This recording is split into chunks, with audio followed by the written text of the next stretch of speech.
The most awkward place you've ever been approached by a fan? I was once sat on a toilet and a bloke pulled himself over like that. There was a lot of aggression at the end of that. You appeared to get quite close to him. What happened there? I kept giving it to him. I wanted to hurt him. I wanted to, really hurt him in his face. And I've won more than Wayne did in probably 2 weeks than he did in his entire career. Most professional sportsmen spend their entire careers learning what not to say. James Wade never did, and for nearly 20 years the darts world has not quite known whether to laugh at him or worry about him.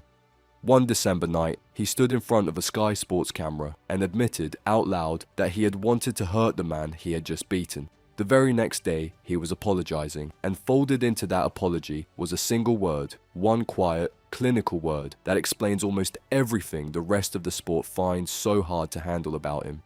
This video walks through the most honest, blunt, and accidentally funny moments of James Wade's career. 11 major titles worth of a man who simply refuses to pretend. Some of it will make you laugh out loud, some of it will stop you cold. All of it is real, and by the time we reach the end, you will understand why the player they called a machine became the one man in darts who keeps saying the thing everyone else swallows. The place to start is with who James Wade actually is. James Wade was born on the 6th of April 1983 in Aldershot, Hampshire. Before he ever stood on a televised oche, he worked as a panel beater, repairing car bodywork for a living, and he turned professional in the PDC in 2007. The nickname stuck for a reason. Wade throws with a metronomic, repeatable rhythm that the Sky Sports commentary team thought looked almost mechanical, so the machine is what they called him. That consistency paid off straight away. Winning the World Match Play in 2007, his very first year as a professional, he beat Terry Jenkins 18-13 in Blackpool for his debut major, and the World Grand Prix landed in the same season. What followed became one of the most decorated careers the modern game has seen. 11 PDC major titles sit on his record, and the list runs deep. The World Match Play in 2007, the Premier League in 2009 with a Wembley final win over Mervyn King, 2 World Grand Prix titles in 2007 and 2010, the UK Open in 2008, 2 Players' Championship finals in 2009 and 2011, 2 European Championships in 2018 and again in 2024, and the Masters in 2014. 2 of his rarest moments came at the Osh itself. Back in 2008, at the Grand Slam of Darts, Wade landed his first televised 9-dart finish against Gary Anderson. Much better. Much better from James Wade. 6 years later, the 2014 World Grand Prix produced something the sport almost never sees. A single match in which both Wade and his opponent Robert Thornton hit a 9-darter, 2 perfect legs in the same contest. Players as well, that's for sure. That's a great dart, and that's 4 perfect darts for James Wade. Here he goes again. Oh, 6 perfect darts for James Wade. Been done once by Brendan Dolan. Are we going to have a moment of magic here at the City West? 140. Here is the contrast that defines everything though. Across 4 PDC World Championship semi-finals in 2008, 2010, 2020 and 2022, James Wade has never lifted the World Championship trophy. The British darts press has a phrase for him because of it: the best player never to win the Worlds. So that is the resume: 11 majors, more than £4 million in career prize money, and a permanent place among the world's top players. The trophies though are not what people quote, and that is exactly why this video exists. The single most quoted example of James Wade's honesty arrived on the night of the 19th of December 2018, inside Alexandra Palace at the PDC World Championship. Wade had just edged the Japanese #1 Seigo Asada 3-2 in the second round match, and that is when Sky Sports presenter Rod Studd asked him to describe it. Here is what James Wade said into a live broadcast microphone: "I wanted to really hurt him. I want to hurt him in the face. I really wanted to hurt him, badly, because it's a job. He's stopping me getting where I want to be." like I say, I dug in, done it for my son, done it for my country. So I think it was the first set you won, the second set. There was a lot of aggression at the end of that. You appeared to get quite close to him. What happened there? I kept giving it to him. I wanted to hurt him. I wanted to, really hurt him in his face. And it wasn't a great game, but I wanted to hurt him and I wanted to progress, and that's my son, and also for a bit of the UK. So None of that was taken out of context. Word for word, that is what he delivered on Sky Sports moments after the final dart. The Guardian ran it the next day under the headline, "I wanted to hurt him. Wade accused of intimidation at Darts World Championship," and BBC Sport, Sky Sports News, the Daily Mail and the Mirror all carried the story on the same day. The fallout came fast. On the 20th of December 2018, the PDC issued a statement on Wade's behalf, and the apology turned out to be every bit as revealing as the original line. "I would like to say sorry to him, the fans and the PDC. I've been struggling with my hypomania more this year, and last night was probably the worst it has been on stage. The medication I take usually helps me, but sometimes I do have episodes. My behaviour was wrong, and I would like to apologise to Sego for the way I acted." Asada gave his own response that same day. Speaking through an interpreter, he said, "He scared me. The first time I shook his hand, he was being friendly. The second time, he wasn't being friendly. But I'm not bothered. I'm focusing on my next match." That interview is what turned the idea of James Wade having no filter from a casual opinion into a documented fact. Understanding it properly, though, means understanding the word Wade reached for in his own apology, hypomania, and that word leads straight into the most important part of this story. James Wade lives with bipolar 2 disorder, specifically the form known as hypomania, and he has been openly, unflinchingly public about it for well over a decade. The first signs reached the public in March 2010 when Wade pulled out of the UK Open and admitted himself for treatment. His diagnosis became widely known around that time. By January 2011, talking to Jeff Powell in the Daily Mail, he put it plainly, "I have bipolar disorder. I've had it for years, but they only diagnosed it last year." The fullest account he has ever given came in 2023 on the podcast Upfront with Simon Jordan, and this is where his honesty stops being a punchline and becomes something genuinely striking. He described how the diagnosis even came about. "I was diagnosed with bipolar after I knocked my house down. I literally took it down with a sledgehammer. My wife came home and there was no house." being diagnosed, I was diagnosed eventually with bipolar and ADHD At 27? Knocked the back wall off of my house, like put props up, and I literally knocked the back of my house off. I started taking the roof off, and this happened in a real short space of time. And my manager at the time, he said, what the fuck are you doing? I went, I'm having an extension. He goes, James, you can't have an extension. I said, why is that? He goes, you've got no planning permission, you spent most of your money, what are you going to do it with? And I went, I'm just going to do it. And that was at the point where I'd just gone off. From there, he explained what the condition actually feels like from the inside. "I'm bipolar 2, which is hypomania. I can go very, very high, and then I crash. When I'm high, I think I'm invincible. I can do anything. When I'm low, I hate everything. I hate myself. I hate my family. I hate everyone." And then came a sentence that reframes everything else in this video. "The medication keeps me level. Without it, I wouldn't be here. Simple as that." This is the key to James Wade. The very condition that produces those blunt, unfiltered, sometimes alarming sentences is something he has chosen never to hide. He says the quiet part out loud, about his opponents, about himself, about his own mind, and he has decided to be open about the reason why. There is one more piece to it.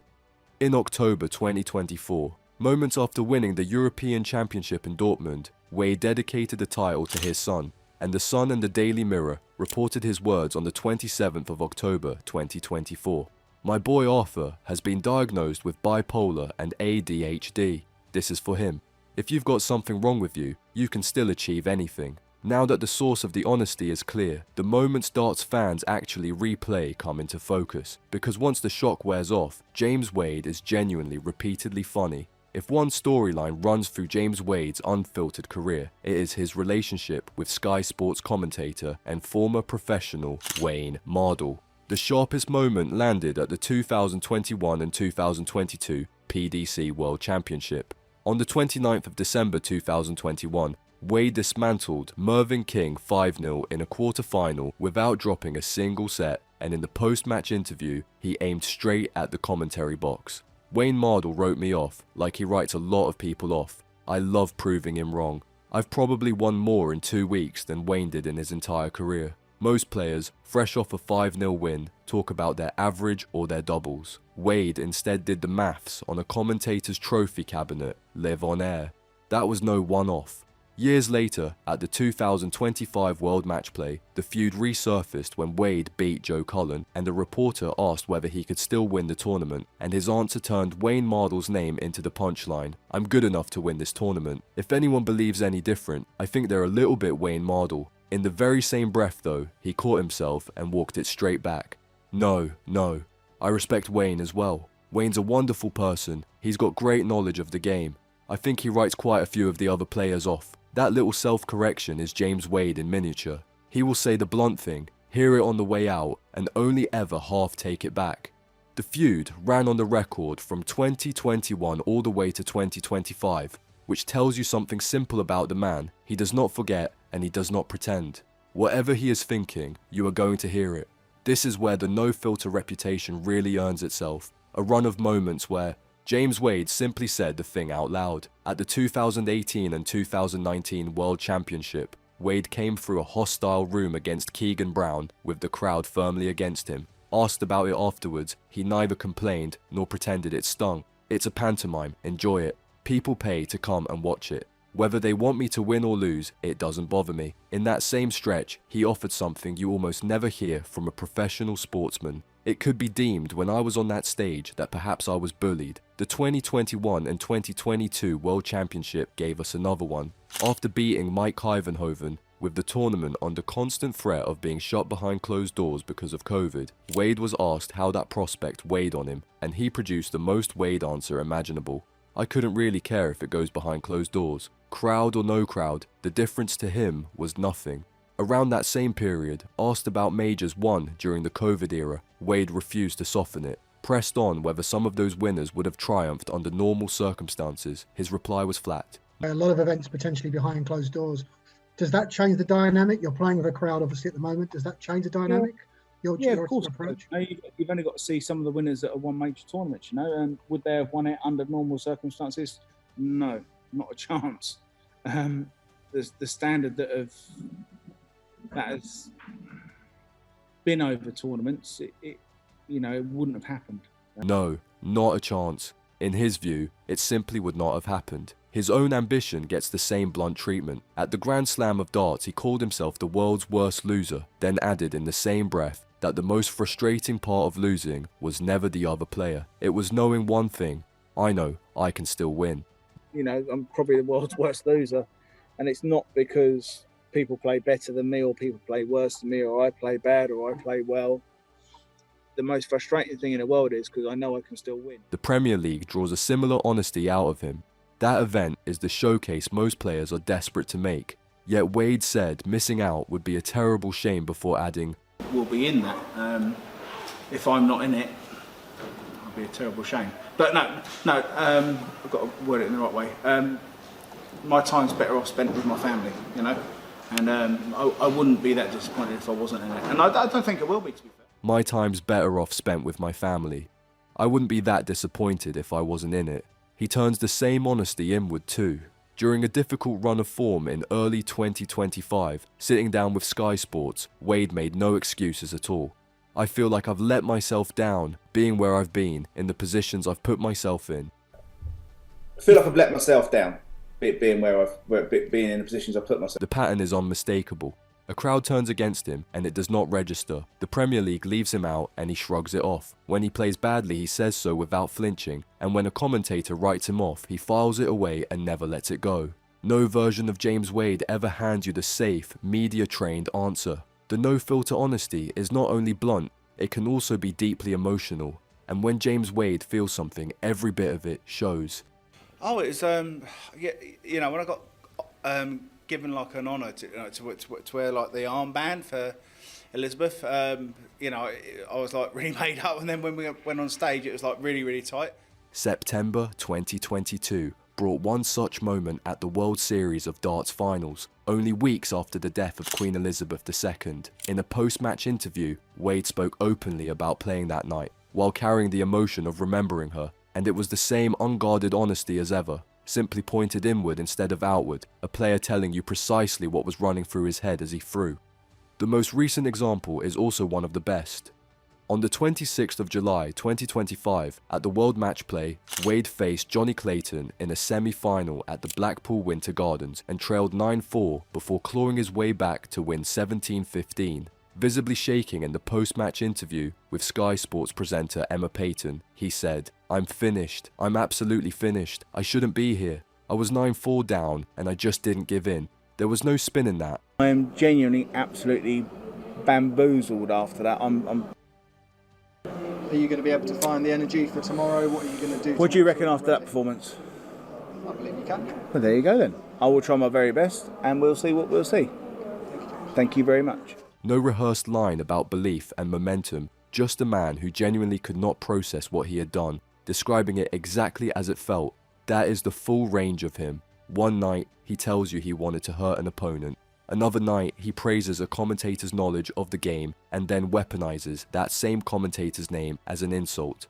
The Premier League, he says, does not keep him up at night. And after the greatest comeback of his year, he stands there trembling and tells you he is finished. Every single time, it is completely real. The reason nobody has zero filter like James Wade comes down to one thing. For Wade, the filter was never really installed to begin with. 11 major titles, 4 World Championship semi-finals without the trophy, more than £4 million in prize money, and through every bit of it, an unbroken habit of saying precisely what he thinks about Sego Asada, about Wayne Mardle, about the Premier League, about the COVID era, and most of all, about himself. The reason behind it matters. For more than 15 years, Wade has spoken openly about living with bipolar 2 and hypomania, the very condition that, by his own account, once had him take a sledgehammer to his own house. He never buried it, he explained it instead, and when his son Arthur received that same diagnosis, Wade stood on a stage in Dortmund and turned it into a message that something being wrong with you does not stop you achieving anything.